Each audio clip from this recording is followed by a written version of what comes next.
السلام علیکم ورحمۃ اللہ وبرکاتہ۔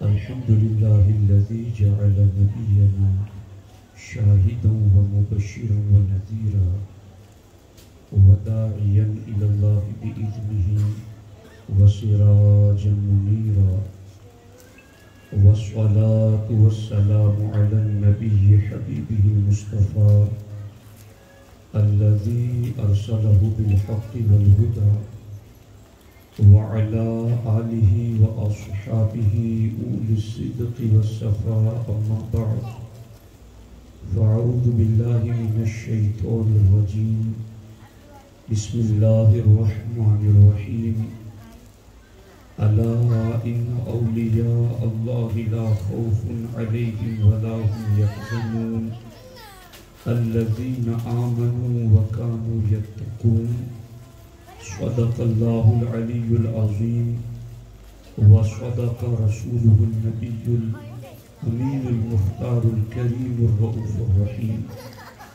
انتہائی احترام و عقیدت کے ساتھ حضور سید المرسلین، خاتم الانبیاء، شفیع المذنبین، رحمت للعالمین، صلی اللہ تعالی علیہ وآلہ واصحابہ وبارک وسلم کی بارگاہ میں اپنی غلامی کا ثبوت دیں، اور جس طریقے سے میں پڑھا ہوں میرے ساتھ مل کر عقیدت و محبت میں ڈوب کر بآواز بلند نذرانے محبت پیش کریں۔ الصلاة والسلام علیک یا رسول اللہ، الصلاة والسلام علیک یا حبیب اللہ، السلام علیک یا حبیب اللہ، الصلاة والسلام علیک یا نبی اللہ، السلام علیک یا نبی اللہ، وعلی آلک واصحابک یا نور اللہ، وعلی آلک واصحابک یا نور اللہ، صلی اللہ تعالی علیہ وسلم۔ صلی اللہ تعالی علیہ وسلم۔ خدا کے فضل سے ہم پر ہے سایہ غوث اعظم کا، خدا کے فضل سے ہم پر ہے سایہ غوث اعظم کا، ہمیں دونوں جہاں میں ہے سہارا غوث اعظم کا۔ مریدی لا تخف کہہ کر تسلی دی غلاموں کو، مریدی لا تخف کہہ کر تسلی دی غلاموں کو، قیامت تک رہے بے خوف بندہ غوث اعظم کا۔ فرشتے روکتے کیوں ہو مجھے جنت میں جانے سے، فرشتے روکتے کیوں ہو مجھے جنت میں جانے سے، یہ دیکھو ہاتھ میں دامن ہے کس کا غوث اعظم کا، یہ دیکھو ہاتھ میں دامن ہے کس کا غوث اعظم کا۔ دوستان محترم، میری اور آپ کی خوش قسمتی ہے کہ میں اور آپ پیران پیر کی یاد میں یہاں بیٹھے ہیں۔ اللہ کریم کی بارگاہ میں دعا ہے رب ذوالجلال سرکار غوث العظم دستگیر کے فیضان سے ہم سب کو مالا مال فرمائیں۔ دوستان محترم، تھوڑی دیر کے لیے کچھ ضروری باتیں سیرت و شان غوث العظم کے حوالے سے آپ کی خدمت میں عرض کرنا چاہتا ہوں۔ امید رکھتا ہوں کہ آپ توجہ کے ساتھ سماعت کریں گے۔ دوستان محترم، اللہ رب العزت نے قرآن مجید میں کئی مقامات پر اپنے ولیوں کی عظمتیں اور شانیں بیان فرمائی ہیں۔ اللہ رب العزت نے مختلف مقامات پر اور اللہ کے رسول صلی اللہ تعالی علیہ وسلم نے اپنے فرامین کے ذریعہ ولیوں کی عظمت و شان کو امت کے سامنے ذکر فرمایا گیا، لیکن آج کی اس محفل میں ہم ولی کسے کہتے ہیں، اس حوالے سے قرآن مجید کی صرف ایک آیت پر تھوڑی سی گفتگو کریں گے۔ حضرت زید رضی اللہ تعالی عنہ سے پوچھا گیا کہ اللہ کا ولی کون ہوتا ہے، اللہ کے ولی میں کون سی صفت ہوتی ہے، اللہ کے ولی میں کون سی خوبی ہوتی ہے؟ تو حضرت زید رضی اللہ تعالی عنہ ارشاد فرماتے ہیں کہ قرآن مجید میں اللہ رب العزت نے ولی کے لیے 2 صفتوں کا ذکر کیا ہے، ولی کے لیے 2 باتوں کو بطور شرط ذکر کیا ہے۔ پہلی بات ہے الذین آمنوا، جو ولی ہوگا وہ مومن کامل ہوگا، اور دوسری خوبی یہ ہے وَكَانُوا يَتَّقُونَ، جو ولی ہوگا وہ کامل پرہیزگار اور متقی ہوگا۔ ولی میں یہ دونوں چیزوں کا پایا جانا ضروری ہے۔ ان دونوں چیزوں میں سے اگر کوئی ایک چیز بھی نہیں ہے تو وہ بندہ اللہ کا ولی نہیں ہو سکتا، یعنی وہ مومن کامل ہو اور کامل پرہیزگار اور متقی ہو۔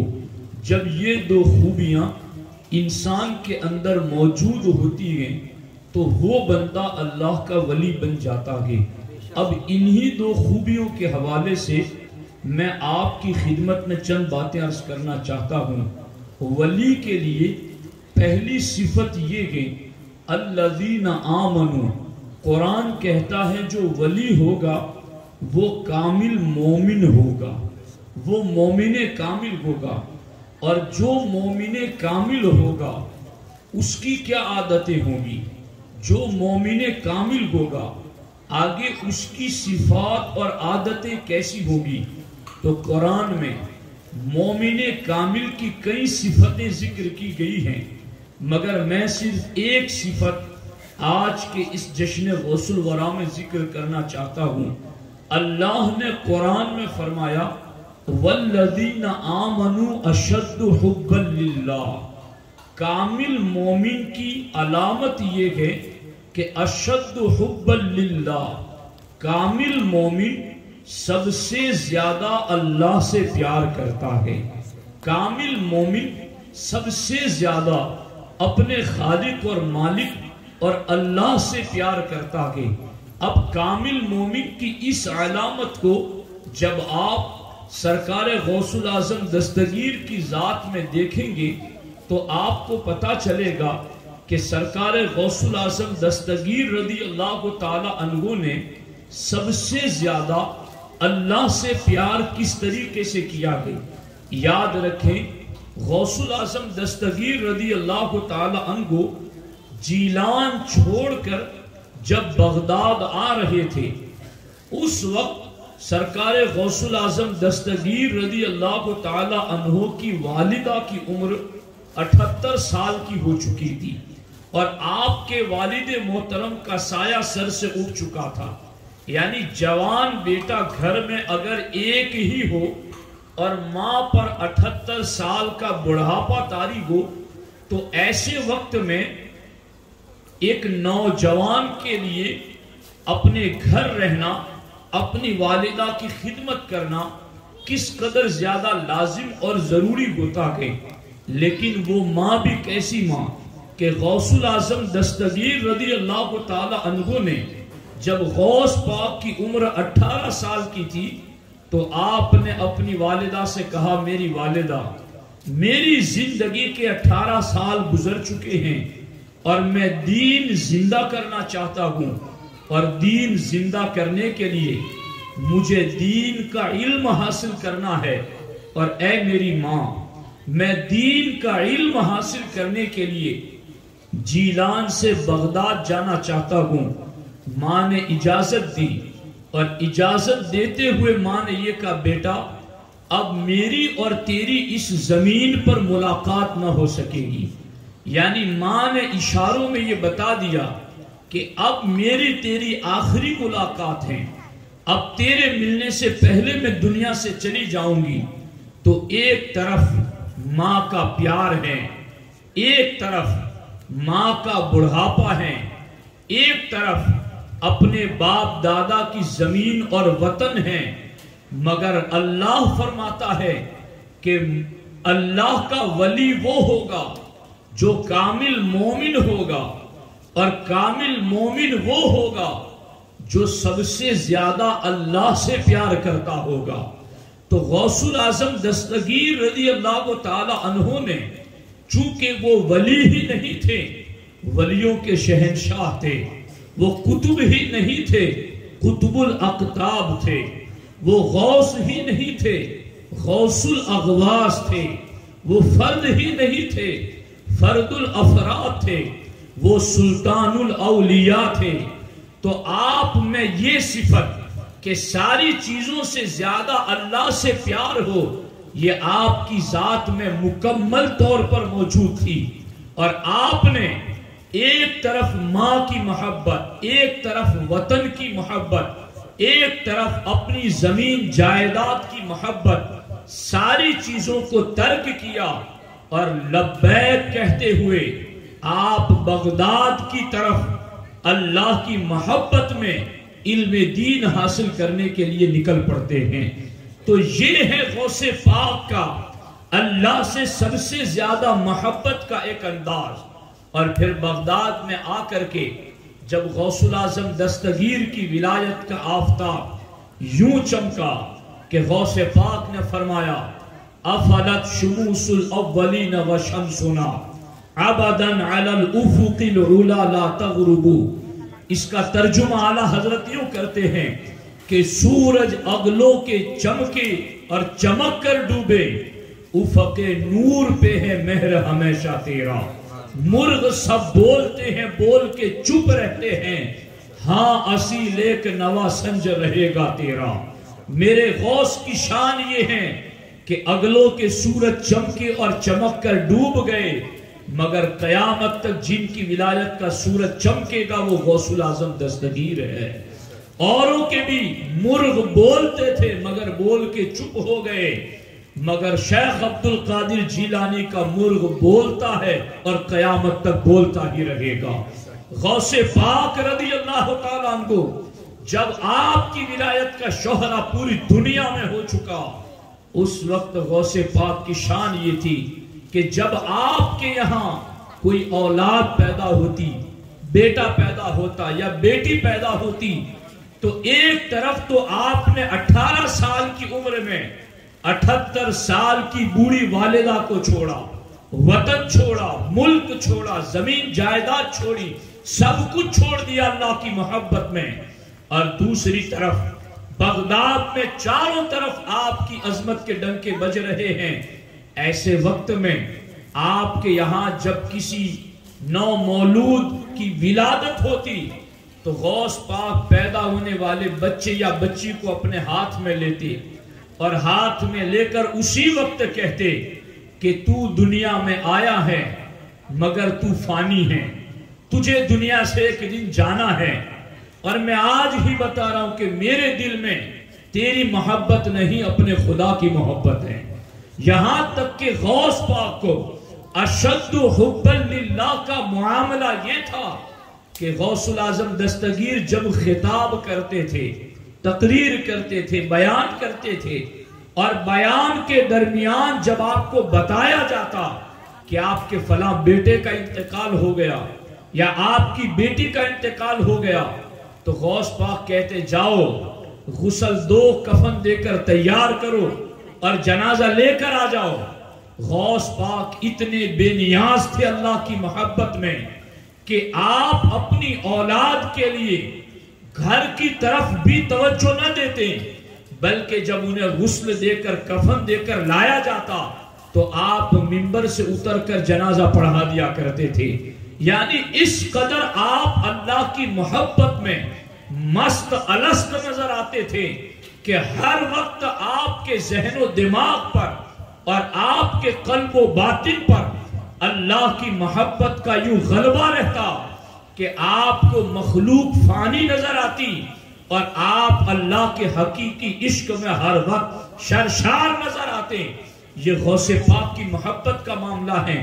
تو اللہ کے ولیوں کی پہلی علامت یہ ہوتی ہے کہ وہ کامل مومن ہوتے ہیں اور کامل مومن کی ایک علامت یہ ہے کہ اشد حبا للہ، وہ سب سے زیادہ اللہ سے پیار کرتے ہیں۔ اور یہاں میں آپ کو سیدنا ابراہیم بن ادہم کی بات سناؤں۔ اللہ اکبر، دو ولی امت مصطفیٰ میں عام شہرت کے اعتبار سے ایسے گزرے ہیں کہ جنہوں نے روحانیت کے لیے دنیا کے ظاہری تخت و تاج اور سلطنت کو چھوڑا۔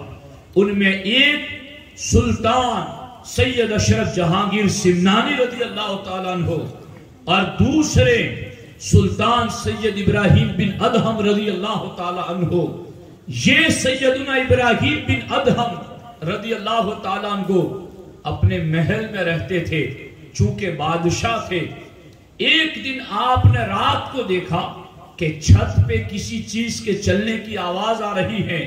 آپ نے اٹھ کر کے چھت کی طرف نظر دوڑائی تو کوئی ہے جو چھت پہ گھوم رہا ہے۔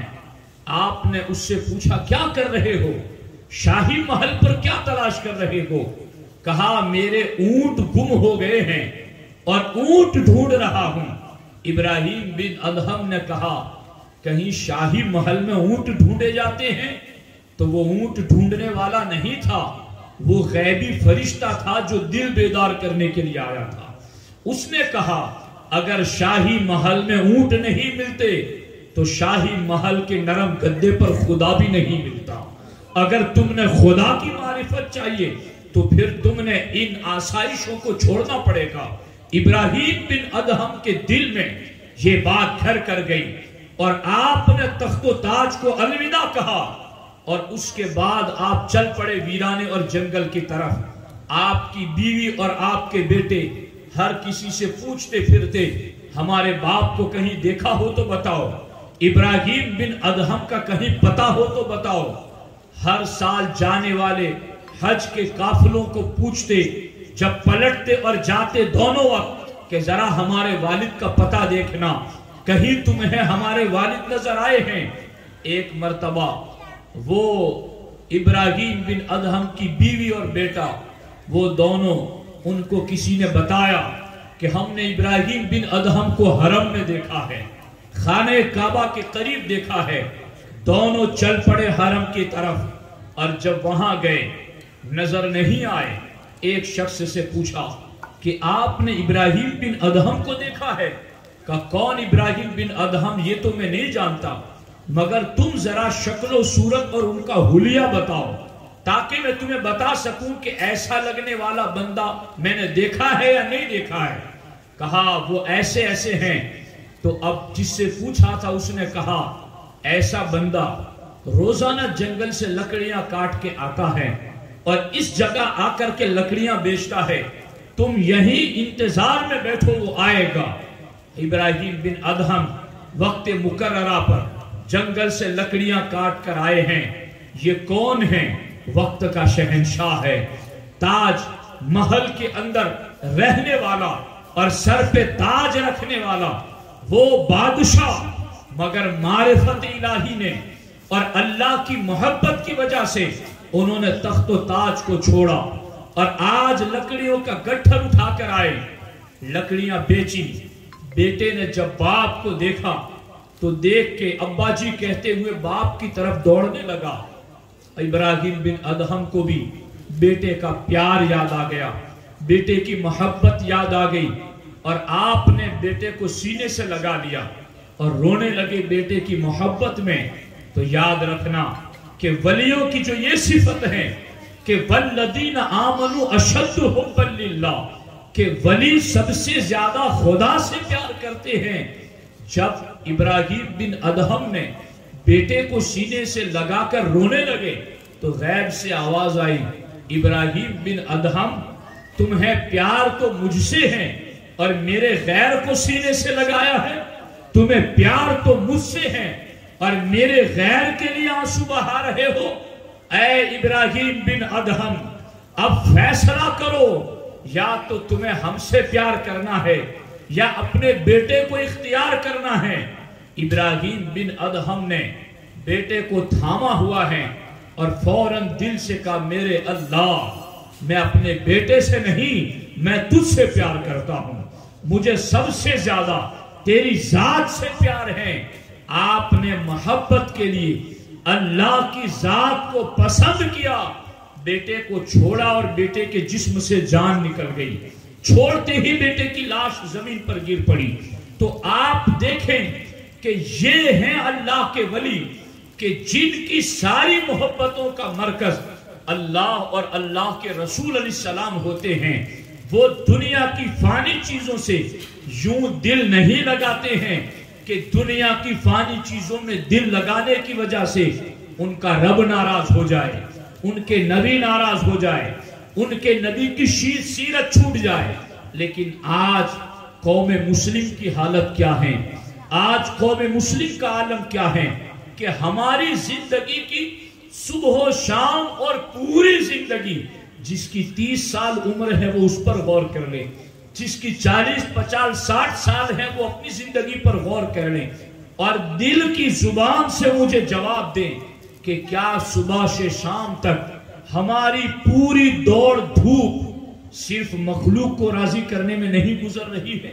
صبح سے شام تک بیوی راضی ہو جائیں، بیٹے راضی ہو جائیں، پڑوسی راضی رہیں، رشتہ دار راضی رہیں، اور اللہ اکبر، کیا یہ مخلوق ہی کو صرف راضی کرنے کا طریقہ نہیں ہے کہ 50 50 60 کلومیٹر تک بندہ ٹرین سے، 4 ویلر سے، بائک سے سفر کرتا ہے بس کسی کے جنازے میں حاضری دینے کے لیے، مگر 5 قدم چل کر کے فرض نماز کے لیے مسجد کی طرف نہیں آ رہا ہے، چونکہ یہاں اس کو ایک مخلوق کو منہ دکھانا ہے کہ کہیں مجھ سے فلاں رشتہ دار ناراض نہ ہو جائے، کہیں فلاں مجھ سے دور نہ ہو جائے۔ کیا کبھی اس مسلمان نے یہ کوشش کی کہ میں جتنا اپنے بیوی بچوں، اپنے رشتہ داروں کو راضی رکھنے کی کوشش کرتا ہوں، کیا اس کا آدھ پونا حصہ بھی اپنے نبی اور اپنے خدا کو راضی رکھنے کی کوشش کرتا ہوں؟ یاد رکھنا، یہی وہ مقام ہے جس مقام پر آ کر کے سرکار غوث العظم دستگیر رضی اللہ تعالی عنہ و ارضاہ عنا الفتح الربانی میں ارشاد فرماتے ہیں، اے غافل قوم، تمہاری حالت یہ ہے کہ تم صبح سے شام تک محض ایسے لوگوں کو خوش کرنے میں لگے ہوئے ہو جو کہ تمہارے دشمن ہیں۔ یعنی غوث پاک کہتے ہیں، یہ غوث پاک کے جملے ہیں کہ تم صبح سے شام تک صرف اپنی بیویوں کو راضی کرنے میں لگے ہو، صرف اپنی اولاد کو راضی کرنے میں لگے ہو، صرف اپنے کنبے قبیلے کو خوش کرنے میں لگے ہو، اور تم یہ ساروں کو خوش کرنے میں اپنے رب کو ناراض کر رہے ہو۔ یعنی تمہاری ساری کوششیں یہ ہیں کہ بیٹے خوش ہو جائے، چاہے بیٹوں کو خوش کرنے میں اللہ راضی رہے یا ناراض رہے اس کی کوئی فکر نہیں، بیوی خوش ہو جائے، چاہے بیوی کو خوش کرنے میں اللہ رسول ناراض ہو یا نہ ہو اس کی کوئی فکر نہیں کہ رشتہ دار خوش ہو، چاہے ان کو خوش کرنے میں اللہ رسول راضی ہو یا نہ ہو اس کی کوئی فکر نہیں کہ غوث العظم دستگیر رضی اللہ تعالیٰ عنہ فرماتے ہیں، میں تمہاری حرکتوں کو دیکھ رہا ہوں، میں تمہارے اٹھنے بیٹھنے کو دیکھ رہا ہوں کہ تمہاری زندگی کے سارے معاملات اللہ سے غفلت میں گزر رہے ہیں اور تم کوئی بھی کام اللہ کی رضا کے لیے نہیں کر رہے ہو۔ اب غور کرنا دوستو، ایک ولی تو وہ ہوتا ہے کہ جو سب سے زیادہ خدا سے پیار کرتا ہے، اور غوث پاک تو وہ ہیں کہ سب سے زیادہ خدا سے یوں پیار کیا، 78 سال کی بوڑھی ماں کو ایک جوان بیٹا ہے مگر چھوڑ دیا اللہ کی محبت میں۔ اپنی اولاد کے جنازے تیار ہوتے تو آپ واعظ و نصیحت کی محفل بھی نہ چھوڑتے، صرف اتر کر کے ان کا جنازہ پڑھا دیتے۔ وہ غوث پاک فرماتے ہیں کہ اے میرے غلاموں، آج تمہاری ساری محبتیں دنیا ہی کے لیے ہیں، اللہ کے لیے کچھ بھی نہیں ہے۔ حالانکہ یہی مسلمان اگر صرف یہ نیت کر لے کہ میں اپنی بیوی کو شریعت کے دائرے میں خوش کروں گا اس لیے کہ اللہ رسول کا حکم ہے، تو بیوی کو خوش کرنا بھی اللہ کو خوش کرنا ہو جائے۔ اگر یہ مسلمان اپنی اولاد کی حلال کمائی سے پرورش کریں اور ان کے لیے روزی کمائے تو اللہ رسول کے حکم پر عمل کی نیت ہو تو یوں اولاد اور بیوی بچوں کو پرورش دینے کے لیے کمانا بھی اللہ کی عبادت بن جائے۔ مسلمان چاہیں تو ہر کام میں، ہر نیک کام میں اللہ رسول کی رضا کی نیت کر لے تو اس کا ہر کام عبادت بن جائے۔ مگر افسوس ہے کہ آج مسلمان ان چیزوں سے دور ہیں۔ تو پہلی چیز تو یہ ہے کہ سب سے زیادہ خدا سے پیار کریں، اور دوسری چیز کیا ہے؟ وَقَانُوا يَتَّقُونَ۔ ولی کا معاملہ یہ ہوتا ہے کہ ولی جہاں چوٹی کا مومن ہوتا ہے، ولی وہیں پر چوٹی کا پرہیزگار بھی ہوتا ہے، چوٹی کا متقی بھی ہوتا ہے، وہ حلال و حرام سے بھی بچتا ہے۔ اسی لیے تو حضرت علامہ سعد الدین تفتازانی علیہ الرحمہ نے اپنی کتاب شرح عقائد میں ولی کی تعریف میں یہی تو لکھا، المجتنب عن المعاصی، ولی وہ ہیں جو گناہوں سے بچنے والا ہو، ولی وہ ہیں والانہماک فی اللذات والشہوات، اور لذتوں اور شہوتوں میں ڈوب جانے سے جو ولی ہوتا ہے وہ بچتا ہے۔ تو یاد رکھنا، ولی جہاں کامل مومن ہوتا ہے وہاں ولی کامل متقی بھی ہوتا ہے، اور یاد رکھنا جہاں کامل مومن کے لیے ضروری ہے کہ سب سے زیادہ خدا سے پیار کرے، وہیں پر کامل متقی کے لیے بھی یہ ضروری ہے کہ وہ عالم دین ہو، وہ دین کے علوم کا ماہر ہو، وہ شریعت اور طریقت کے رازوں کو جانتا ہو۔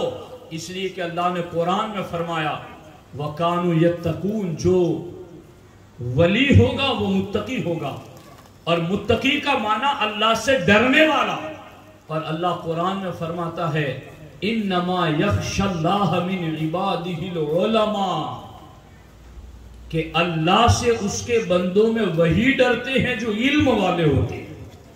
تو اللہ سے ڈرنے والا ولی ہوگا، اور ڈرنے والا وگی کے جو علم والا ہوگا، یعنی پہلے علم آئے گا تو پھر خوف خدا آئے گا، پہلے علم آئے گا تو تقوی آئے گا، علم آئے گا تو پرہیزگاری آئے گی۔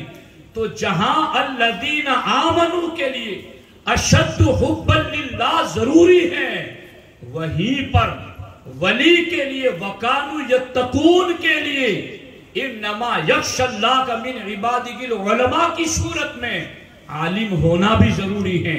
یعنی جو کامل مومن ہوگا وہ سب سے زیادہ خدا سے پیار کرے گا، اور جو کامل متقی ہوگا وہ سب سے بڑا عالم بھی ہوگا۔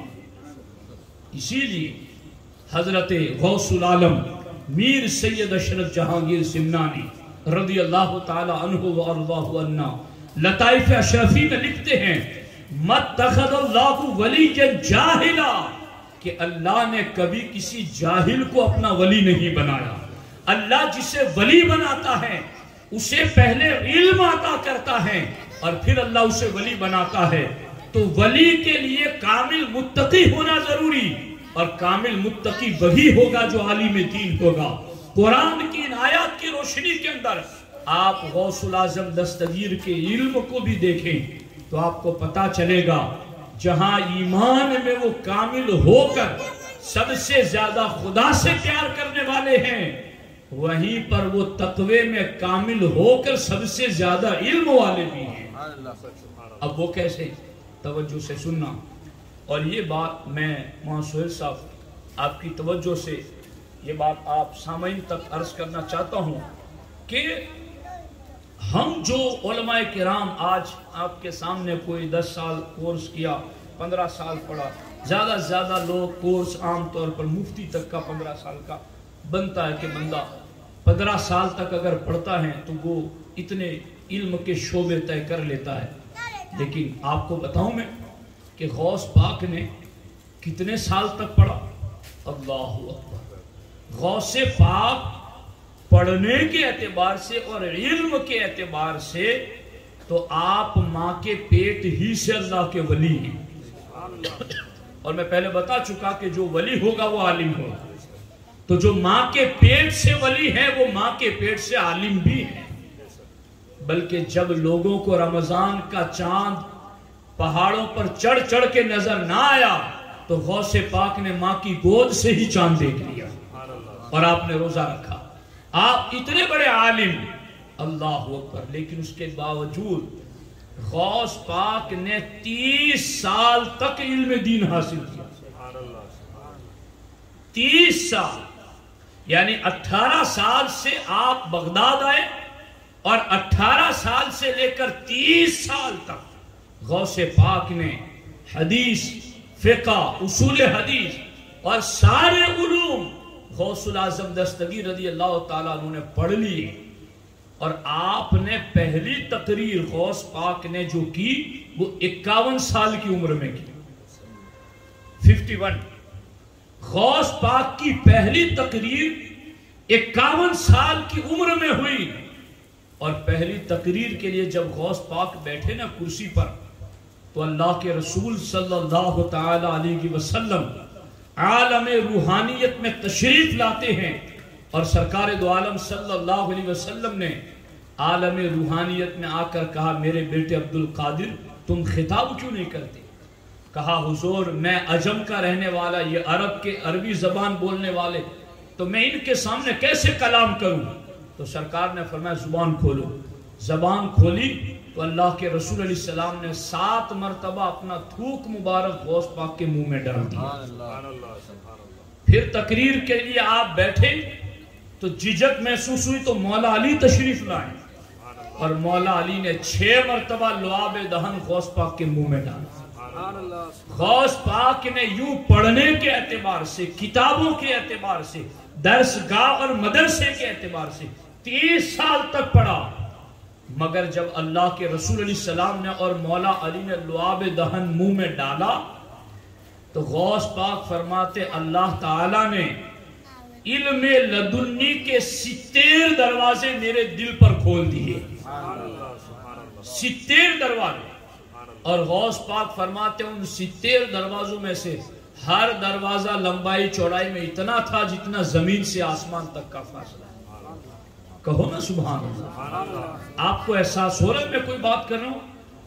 یعنی غوث پاک نے یوں تو 30 سال تک تو مدرسے میں دارالعلوم میں پڑھا ہے، جنگلوں میں جا کر کے اس کو اپنی ذات پر نافذ کیا ہے.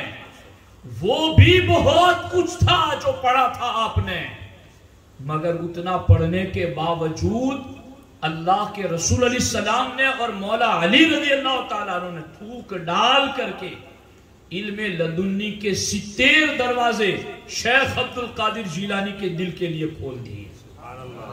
اور ان 70 دروازوں سے سمندروں کی مانند علم دین آ رہا ہے. یہ غوث پاک. اور وہ 70 دروازوں میں سے ہر دروازہ اتنا لمبا چوڑا جتنا زمین سے آسمان تک کا فاصلہ. ایسے 70 دروازے علم لدنی کے غوث پاک کے دل پر اللہ رسول نے کھول دیے. کتنا علم. اللہ اکبر. تو اب کیا پتا چلا؟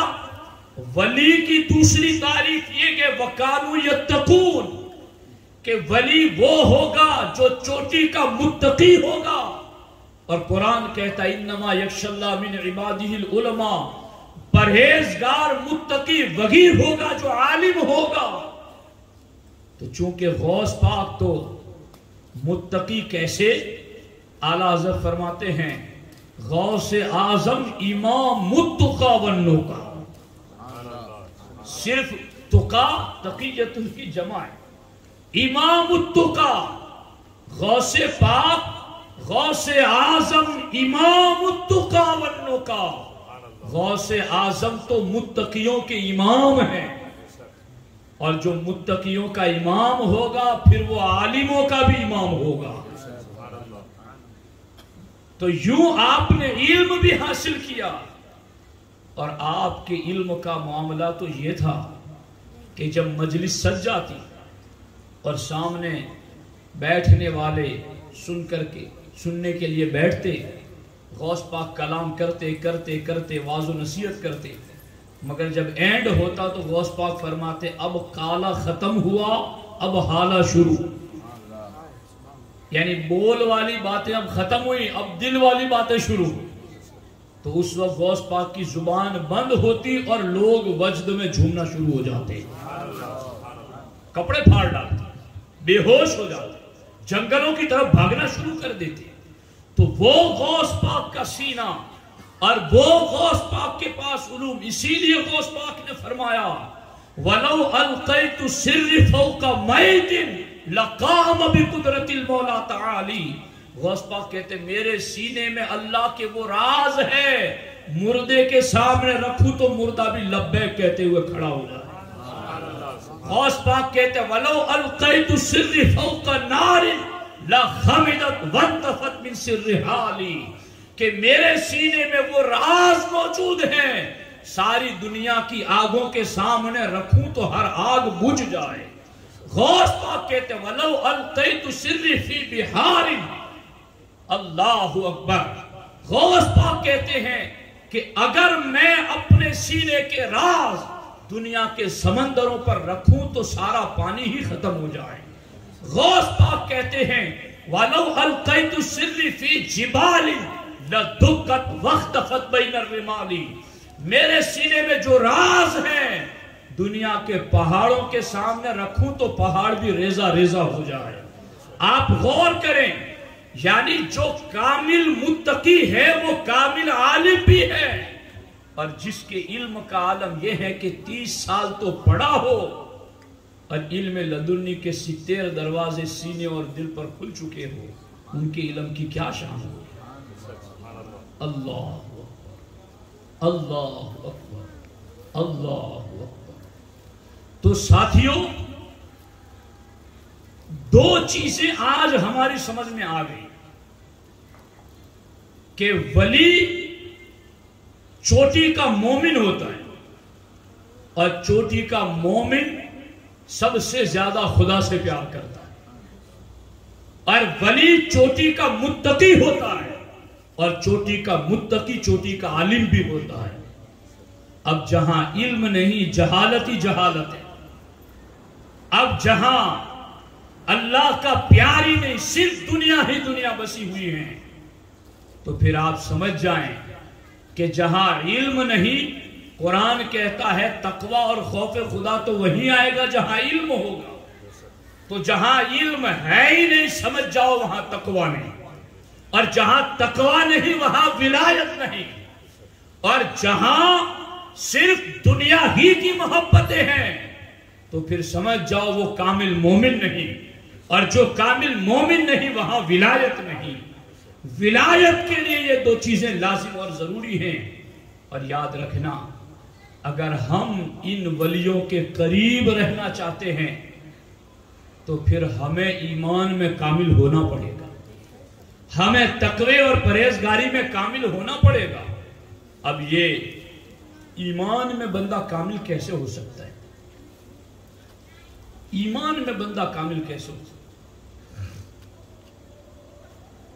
اللہ اکبر، اللہ اکبر، اللہ اکبر۔ ایمان میں بندہ کامل کیسے ہو سکتا ہے؟ اس کے لیے بہت ساری باتیں ہیں، مگر میں وقت کے اعتبار سے 2-3 باتیں عرض کرتا ہوں کہ ایمان میں بندہ کامل کیسے ہو سکتا ہے۔ ایک حدیث پاک تو یہ ہے کہ جس بندے میں 4 عادتیں ہوں فقد استکمل الایمان، اس کا ایمان کامل ہے۔ من احب للہ وابغض للہ واعطى للہ ومنع للہ فقد استکمل الایمان۔ سرکار فرماتے ہیں جس نے پیار بھی کیا تو اللہ کی رضا کے لیے کیا، وَأَبْغَضَ لِلَّهِ، اور کسی سے دشمنی بھی کی تو اللہ کی رضا کے لیے کی، وَأَعْطَى لِلَّهِ، کسی کو کچھ دیا بھی تو اللہ کے لیے، وَمَنَعَ لِلَّهِ، اور کسی کو منع بھی کیا تو اللہ کے لیے۔ سرکار فرماتے جس میں یہ 4 باتیں آ گئی اس کا ایمان کامل ہو گیا۔ اس سے کیا پتا چلا کہ صرف محبت ہی کمال ایمان نہیں ہے، کہیں دشمنی بھی کمال ایمان۔ جو اللہ رسول کا دشمن ہے اس سے دشمنی رکھو تو تمہارا ایمان کامل ہوگا. اور جہاں آپ دینا چاہتے ہیں ضرور دیں اللہ کی رضا کے لیے، مگر کوئی ایسا مقام ہے جہاں نہیں دینا تو اللہ کے رسول فرماتے ہیں وہاں نہ دینا تمہارا ایمان ہے. اب کچھ لوگ ہوتے ہیں نا کہ مولانا ہم تو صرف پیار والے ہیں تو پیاری کرنا جانتے ہیں. نہیں، پیار ان سے کرو جو پیار کا مستحق ہیں، اپنے باپ سے، اپنے بیوی بچوں سے، اپنے مومن رشتہ داروں سے، قرآن سے، اپنے نبی سے، اپنے نبی کے صحابہ سے، اہل بیت سے، علماء اہل سنت سے، سادات اہل سنت سے، حفاظ کرام سے، دینداروں سے، حاجیان کرام سے، ان سے پیار کرو. اور جہاں کوئی تمہیں اللہ رسول کا دشمن نظر آئے تو اگر ایمان کامل کرنا ہے تو جو اللہ رسول کا دشمن ہے وہ مومن کا بھی دشمن ہونا چاہیے. اور ہر جگہ آپ دیتے ہی نہ رہیں. بعض جگہ ایسی بھی ہوتی ہیں جہاں یہ کہنا پڑتا ہے کہ نہیں آپ کا عقیدہ ٹھیک نہیں ہے، میں آپ کو نہیں دوں گا، تو ایمان کامل ہوگا. تو کامل مومن اللہ کا ولی ہوتا ہے، اور ولی کے جو قریب ہونا چاہتا ہے وہ ان 4 عادتوں کو اپنائے، اسے بھی ولی کا قرب مل جائے. اور دوسری جگہ ہمارے آقا علیہ السلام نے فرمایا من کن فیہ ثلاث وجد بہن حلاوت الایمان. اللہ کے رسول علیہ السلام ارشاد فرماتے ہیں کہ جس میں 3 عادتیں آ جائے اسے ایمان کی مٹھاس مل جاتی ہے. پہلی چیز ان یکون اللہ ورسولہ احب الیہ مما سواہما. ان یکون اللہ ورسولہ احب الیہ مما سواہما. اگر ایمان کامل کرنا ہے تو ہمارے آقا فرماتے ہیں ساری کائنات میں سب سے زیادہ اللہ رسول سے پیار کرو، ایمان کامل ہو جائے گا. اور دوسری بات کہ کفر میں جانا اتنا ناپسند ہو جیسے آگ میں جانا ناپسند ہے. اگر کفر سے اتنا دور بھاگتا ہو تو سرکار فرماتے وہ کامل مومن ہے. اور تیسری چیز یہ کہ اپنے مومن بھائی کے لیے وہی پسند کرو جو اپنے لیے پسند کرتے ہو. اگر یہ 3 عادتیں ہم میں آ جائے کہ سب سے زیادہ اس کائنات میں اللہ رسول سے ہمیں پیار ہو اور کفر میں جانا ہمیں اتنا ناپسند ہو کہ ہمیں جتنا آگ میں جانا ناپسند ہے. آج لوگ گانے سنتے ہیں، میوزک سنتے ہیں، گنگناتے کفر یا شرکیہ کلام پڑھتے ہیں اور وہ مست ہو رہے ہیں. تو بھاگو دور کفر سے، بھاگو دور بد عقیدگی اور بد عقیدوں سے. یوں اگر آپ نے کفر سے دور اپنے آپ کو کر لیا تو آپ کا ایمان کامل ہو جائے گا. اور اپنے مومن بھائی کے لیے غلط منصوبے نہ بناؤ، اس کی ترقی کو زوال کی طرف لے جانے کی مت سوچو. جو اپنے لیے پسند کرتے ہو وہ اپنے مومن بھائی کے لیے پسند کرو. اگر اس حدیث کے مطابق 4 باتیں اور اس حدیث کے مطابق 3 باتیں اگر مسلمانوں میں آ جائے تو وہ مسلمان کامل مومن بھی ہوگا اور ولی سے قریب بھی ہوگا. اور دوسری چیز ہے متقی ہونا. اور متقی ہونے کے لیے علم چاہیے. تو ساتھیو علم دین حاصل کرو، علم دین کے لیے جد و جہد کرو، علم دین کے لیے کوشش کرو. کتابیں گجراتی زبان اگر آپ پڑھنا چاہتے ہیں تو جانتے ہیں تو گجراتی زبان میں کتابیں خریدیں، علماء اہل سنت کے بیانات سنیں اور علم حاصل کریں. آپ کاروبار کرتے ہیں تو علماء کے پاس جا کر پوچھیں کہ حضرت میں یہ کاروبار کرتا ہوں، شریعت کی روشنی میں مجھے کاروبار کیسے کرنا چاہیے. آپ کھیتی باڑی کرتے ہیں تو آپ علماء کے پاس جا کر پوچھیں میری کھیتی اچھی پکتی ہے اور اللہ کی طرف سے اللہ کی دین ہے، بس میں تو بیج ڈال کے چلا آتا ہوں، اللہ اگاتا ہے، اللہ بارش بیچتا ہے، اللہ دھوپ بیچتا ہے، اللہ ہوائیں بیچتا ہے، زمین اللہ کی. تو مولانا میری زمین میں سے بھی مجھے کچھ زکوٰۃ نکالنی ہے. ہاں اسے عشر کہتے ہیں اور 10واں حصہ ہے وہ آپ کو نکالنا لازم ہے، وہ بھی زکوٰۃ ہے کھیتی کی. پوچھئے علماء سے جا کر. اگر آپ کوئی بزنس کرتے ہیں تو اس کے مسائل پوچھئے, کوئی کاروبار کرتے اس کے مسائل پوچھئے, اس لیے کہ علم آئے گا تو اللہ کا ڈر آئے گا, اور اللہ کا ڈر آئے گا تو آپ ولی کے قریب ہو جائیں گے. تو دوستو یہ مختصر گفتگو ہے, مگر اس کو آپ اپنے پلے باندھ لو. اب میں اخیر میں غوث پاک کا ایک فرمان سنا کر گفتگو ختم کرتا ہوں. ہے نا توجہ؟ آپ نے بہت جان سے سنا, میں آپ کا شکر گزار ہوں کہ آپ میں سے کسی کی آنکھ نے پھلکارا تک نہیں مارا. مگر اب سنو اس کو, یہ آخری بات. غوث پاک کیا فرماتے ہیں؟ غوث پاک فرماتے ان اللہ تعالی خلق الداء والدواء. غوث پاک فرماتے ہیں کہ بیماری بھی اللہ نے پیدا کی ہے اور بیماری کی دوا بھی اللہ نے پیدا کی. اب وہ بیماری کیا ہے اور بیماری کی دوا کیا ہے؟ توجہ سے سننا. غوث پاک فرماتے والمعاصی داء والطاعت دواء. غوث پاک فرماتے گناہ یہ بیماری ہے اور اللہ رسول کا حکم ماننا یہ اس بیماری کی دوا ہے.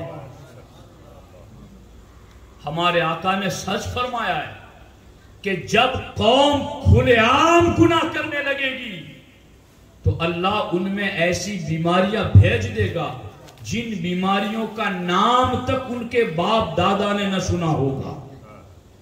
یہ کورونا, فنکس اور اس طرح کی ہزاروں بیماریاں کیا ہم نے خود 2-5 سال پہلے سنی تھی؟ مگر گناہ دیکھو کتنے عام ہو رہے ہیں, کسی کو شرم ہی نہیں, کھلے عام گناہ ہو رہے, بے حیائیاں, بدکاریاں, زناکاریاں کس علاقے میں نہیں ہو رہی, اور لوگ اس کو تو اب برا بھی نہیں مان رہے. تو غوث پاک فرماتے گئے یہ گناہ ہی بیماریاں ہیں. اپنے علاقوں کو بیماریوں سے بچانا چاہتے ہو تو گناہ سے قوم کو بچاؤ. سنی دعوت اسلامی گھر گھر علاقے پہنچ کر کے سنی اجتماعات کر کے یہی چاہتی ہیں کہ معاشرے سے اور مسلم سوسائٹی سے گناہوں کا خاتمہ کیا جائے. چونکہ گناہ ختم ہو گئے تو قوم بیماریوں سے محفوظ ہو جائے. والمعاصی داء. غوث پاک کا فرمان کہ گناہ یہ بیماریاں ہیں, والطاعت دواء, اور اس بیماری کا علاج اللہ رسول کی فرما برداری. اور غوث پاک فرماتے الظلم داء والعدل دواء. غوث پاک فرماتے ظلم کرنا یہ بیماری ہے اور عدل و انصاف کرنا اس بیماری کی دوا ہے. ظلم کسے کہتے ہیں؟ کسی بھی معاملے میں حد سے آگے بڑھنا. اللہ اور اللہ کے رسول نے جہاں حدیں لگا دیا, آپ نے دیکھنا ہے آنکھوں سے مگر غیر محرم کو نہیں دیکھنا, حد لگا دی. آپ نے کھانا ہے مگر حرام لقمہ نہیں کھانا ہے, حد لگا دی. آپ نے پاؤں سے چلنا ہے مگر زنا اور شراب کی طرف نہیں, ایک حد لگا دی. تو زندگی کے ہر معاملے میں حد سے آگے بڑھنا. تلک حدود اللہ ومن یتعد حدود اللہ. اللہ فرماتا یہ اللہ کی حدیں ہیں, جو ان حدوں کو پار کرے گا وہ ظالم ہے. میاں بیوی کے حقوق میں سے اگر ایک دوسرے نے حق توڑے تو وہ ظالم ہے. پڑوسیوں کے حقوق ادا نہ کیے تو وہ ظالم ہے. تو سرکار غوث پاک فرماتے ظلم کرنا یہ بیماری ہے. والعدل دواء, اور عدل و انصاف کرنا اس بیماری کی دوا ہے. اور غوث پاک فرماتے والخطأ داء والصواب دواء. غوث پاک فرماتے ہیں خطا اور گناہ اور لغزشوں میں پڑنا یہ بیماری ہے, اور سیدھے رستے پر چلنا یہ اس بیماری کی دوا ہے. غوث پاک فرماتے مخالفت الحق داء والتوبۃ من الذنوب دواء. غوث پاک فرماتے اللہ کی نافرمانی کرنا بیماری ہے اور گناہ سے توبہ کرنا اس بیماری کی دوا ہے. اب غوث پاک نے بیماری بھی بتا دی اور علاج بھی بتا دی. لیکن کبھی کبھی ایسا ہوتا ہے نا کہ آدمی دوائی لے کر آتا ہے, 10 دن تک دوائی کھاتا ہے مگر دوائی کا کوئی رزلٹ ہی نہیں. تو آدمی ڈاکٹر کے پاس جا کے کہتا ہے ڈاکٹر صاحب میں نے 10 دن تک کمپلسری آپ کی دوائی کھائی ہے مگر کوئی اس کا علاج ہی نہیں. کوئی فائدہ ہی نہیں ہو رہا ہے. تو ڈاکٹر کہتا ہے کہ میں نے جن چیزوں کی پرہیزی بتائی تھی ان سے پرہیز کیا؟ کہ وہ تو میں نے نہیں کیا.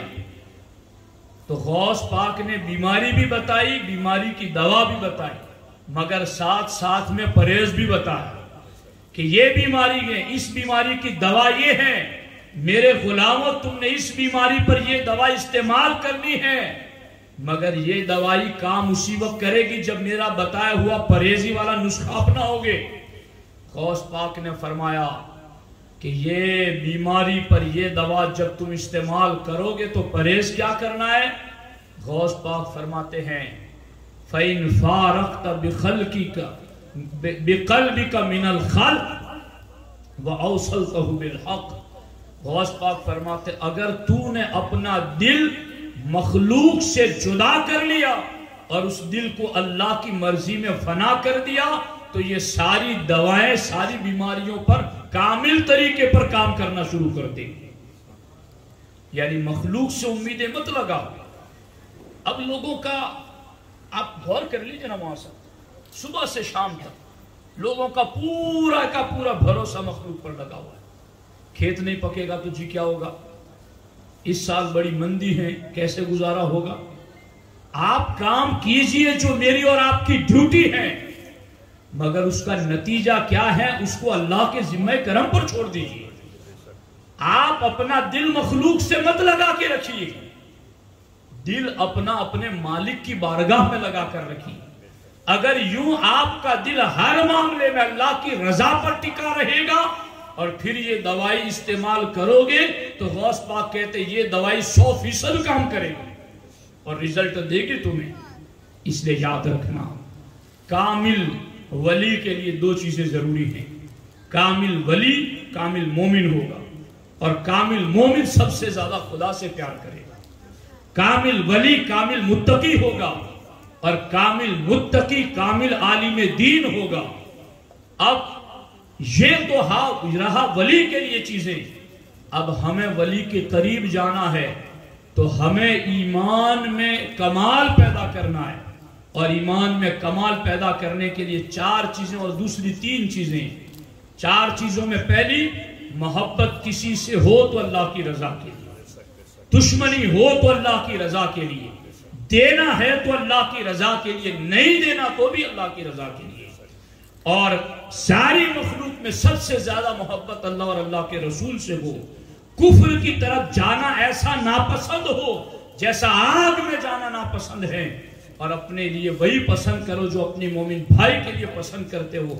اگر یہ 7 چیزیں ہیں تو ایمان کامل، اور ایمان کامل تو پھر وہ ولی کے قریب ہو جائے گا. اور دوسری چیز کامل پرہیزگار ہو، اور کامل پرہیزگار کے لیے کامل علم بھی ضروری ہے. ہم علم دین شروع کر دے حاصل کرنا، اپنی زندگی سے جو بھی ریلیٹڈ معاملہ اس کی جانکاری حاصل کرے. جب علم آئے گا تو خوف خدا آئے گا، اور خوف خدا آئے گا تو ولی کا قرب ملے گا. اور غوث پاک نے کہا گناہ چھوڑ دو اس لیے کہ گناہ بیماری ہے، ظلم چھوڑ دو اس لیے کہ ظلم بیماری ہے، خطائیں گناہ چھوڑ دو اس لیے کہ وہ بیماری ہیں، اللہ کی نافرمانی چھوڑ دو اس لیے کہ وہ بیماری ہیں، اور دل مخلوق سے جدا کر کے خالق سے ملا دو. یہ ساری بیماریاں فنا ہوگی اور دوائیں ان بیماریوں کی کام کرے گی. بس یہی مختصر گفتگو میں نے آپ کی خدمت میں عرض کی. اللہ کریم کی بارگاہ میں دعا ہے رب ذوالجلال ہم سب کو سرکار غوث العظم دستگیر رضی اللہ تعالیٰ عنہ کے فیضان سے مالا مال فرمائے، اور اللہ ان کے نقش قدم پر چلنے کی توفیق عطا فرمائے.